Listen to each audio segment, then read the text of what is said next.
Hi, it's Steve. Today we'd like to show you how to replace the drain hose on your top load washer. It's a really easy repair. Let me show you how we do it. Now, to do this repair, we will obviously need access to the back of the washer, so we're going to pull it far enough forward. You'll also want to have something there to catch any residual water that may be trapped in the existing drain hose or tub to drain hose.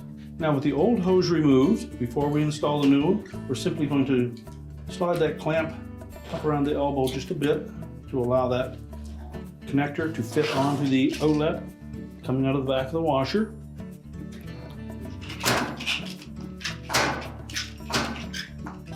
Let's make sure it's fully inserted on there. And then we'll slide that clamp up into position.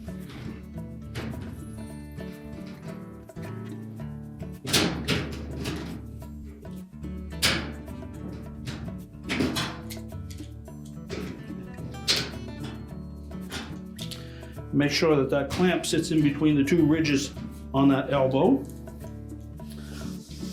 Now, when installing the outlet of that drain hose into your standpipe, we want to make sure that we don't jam that in there too tight or put anything in there that will block off any airflow around that hose. It's important that we do that so that we don't create any siphoning effect.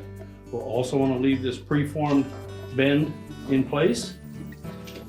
And the drain hose comes equipped with a zip tie that we can attach it to either the side of the standpipe itself or a set tub if you're draining into that area.